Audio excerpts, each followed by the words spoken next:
All right, let's jump right in. I want you to try a little thought experiment with me. Imagine our entire planet, like one giant circuit board.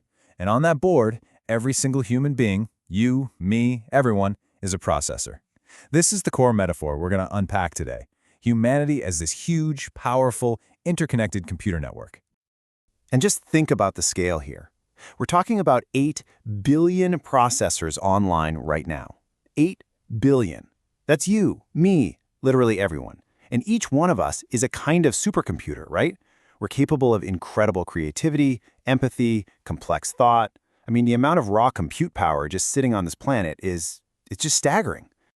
So that leads to this huge, glaring question, doesn't it? If we have all this incredible brain power, all this potential, why are we so bad at solving our biggest problems together?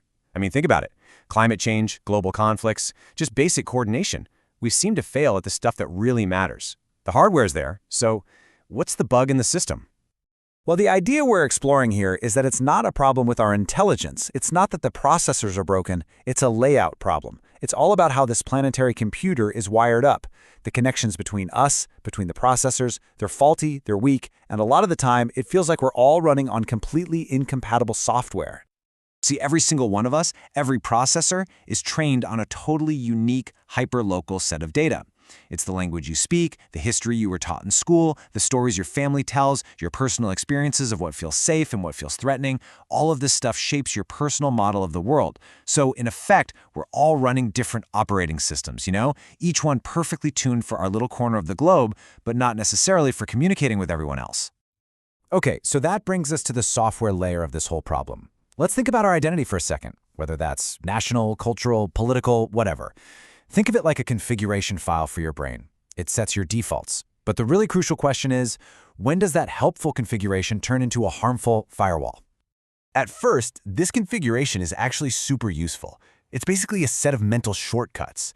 I mean, you can't possibly analyze every single piece of information you encounter from scratch, right? So your identity gives you a starting point. Trust these people, believe these stories, behave this way.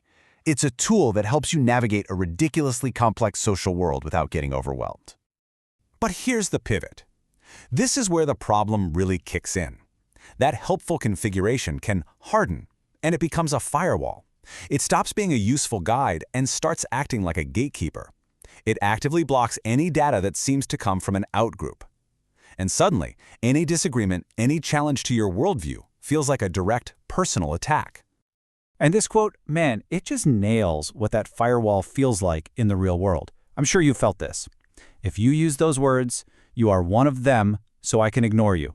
The moment someone uses a specific phrase or signals they belong to a different tribe, you can just feel the port close. The conversation is dead on arrival.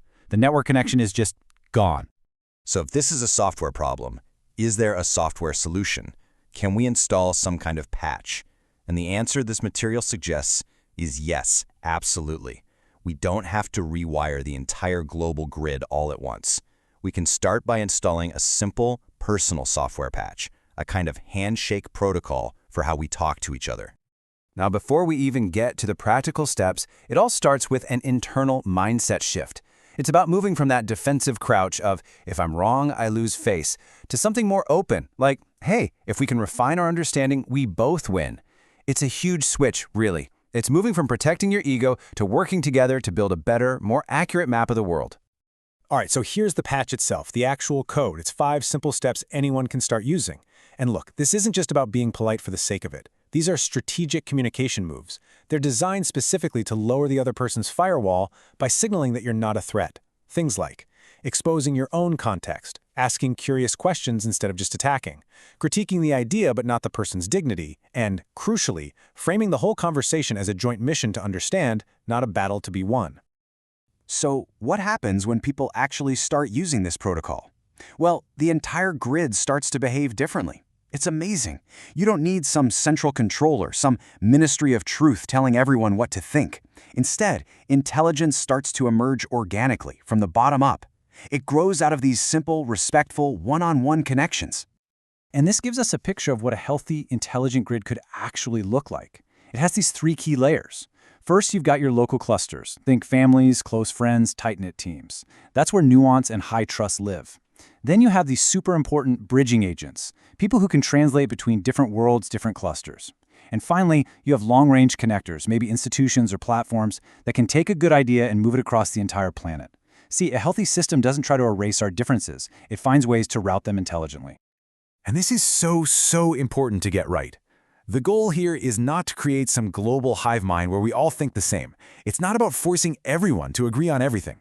It's about something way more practical and, frankly, more achievable. It's about making it just a little bit easier for different minds to understand each other, just enough so we can cooperate on the big stuff that affects all of us. And the payoff for doing this? It's huge.